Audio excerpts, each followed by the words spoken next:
mstari wa 9. Basi yule mwanamke Msamaria akamwambia, imekuwaje wewe Myahudi kutaka maji kwangu? Nami ni mwanamke Msamaria. Maana Wayahudi hawachangamani na Wasamaria. Mstari wa 10. Yesu akamjibu akamwambia, kama ungalijua kalama ya Mungu, naye ni nani akuambiaye nipe maji ninywe, ungelimuomba yeye, naye angalikupa maji ya Urejesho TV, habari njema kwa wote. Urejesho TV, habari njema kwa wote. Yule mwanamke akamwambia, Bwana, huna kitu cha kuteka, na kisima ni kirefu, bali uyapata wapi hayo maji yaliyo hai? Mstari wa 12. Je, wewe huu mkubwa kuliko baba yetu Yakobo aliyetupa kisima hiki, naye mwenyewe akanywa maji yake, na wanawe pia na wanyama wake? Mstari wa 13. Yesu akamwambia, kila anywaye maji haya hataona kiu tena. Mstari wa 14. Lakini yeyote atakayekunywa maji yale nitayompa mimi hataona kiu milele, bali yale maji nitakayompa yatakuwa ndani yake chemchemu ya maji yatakayobubujika uzima wa milele. Mstari wa 15. Yule mwanamke akamwambia, Bwana, unipe maji hayo nisione kiu, wala nisije hapa kuteka. Mstari wa 16. Yesu akamwambia, nenda ukamuite mumewe uje naye hapa.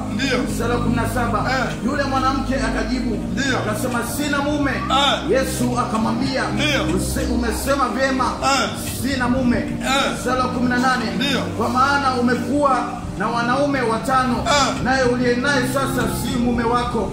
Hapo umesema kweli. Mstari wa 19. Yule mwanamke akamwambia, Bwana, naona ya kuwa unabii.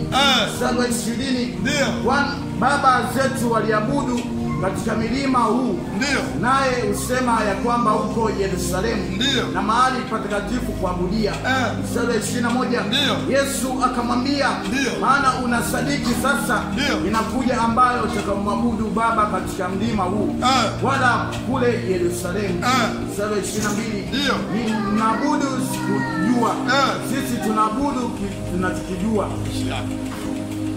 Kwa Biblia inatueleza kipindi kile kulikuwa watu wachangamani, kwa sababu kulikuwapo na wana wa wanadamu na wana wa Mungu, ambapo hao wanaitwa Wasamaria, hao wanaitwa Wayahudi. Yesu anamwambia uokovu unatoka kwa Wayahudi, manake wewe ni Myahudi. Msamaria ni mtu asiye na dini tuseme, au ni mtu wa mataifa. Lakini Yesu akawa amemtokea kama alipotutokea na sisi.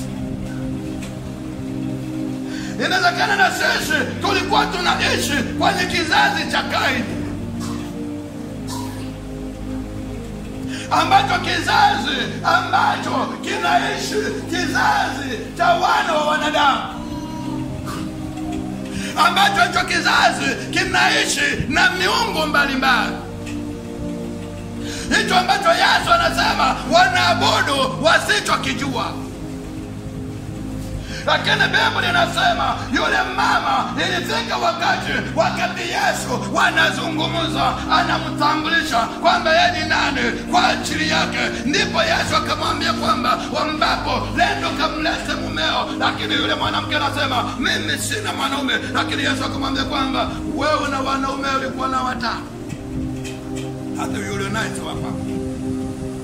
Maana yake ni kwamba mambo yako, maisha yako, hivyo vitu ulivyo navyo, maana yake ni kwamba havina connection na Mungu, havina na mapatano na Mungu. Kwa hiyo hata kama ni mume wa kwanza hakujapatanisha na Mungu, hata kama ni mume wa pili hakujampatanisha na Mungu, hata ilikuwa 3 hakujampatanisha na Mungu, ikafika 4 hakujampatanisha na Mungu, ikafika 5 hakujampatanisha na Mungu, hata huyo aliye naye bado hajampatanisha bado na Mungu. Akasema bado hata huyo ulionaye bado sio wa kwako. Yesu anawaambia kwamba hata huyo ambaye hata mnachokiabudu kwa sababu hamkijui, lakini saa inakuja amemtamwabudu Baba katika roho na kweli, ambaye ni Kristo mwenyewe. Ndipo Biblia inatueleza lazima ujue kwamba inawezekana. Kuna kazi unafanya lakini haina matokeo. Kuna biashara unafanya lakini haina matokeo. Kila unapoanza kitu kinaharibika. Inawezekana ni kwamba kuna miungu ya nyumbani, kuna ukoo wa kwenu umejiunganisha na miungu ya wanadamu, inaharibu maisha yako, hata huduma yako. Unapotamani usimame na Mungu wako, bado usonge, inakukamata shati. Kila unapotaka kusogea, inakukamata shati. Imejiunganisha na kizazi cha Kaini. Lakini Yesu akaja kwa upya, anasema kwamba waliepewa uwezo ni wale waliefanyika wana wa Mungu, walieliamini jina lake. Ukisha muamini jina la Yesu, tayari mambo yanarejea. Unaondolewa kwenye ukoo, unaondolewa kwenye mishimo, unaondolewa kwenye mipango ya adui, unasimama na Kristo wako. Bwana Yesu asifiwe sana. Haleluya.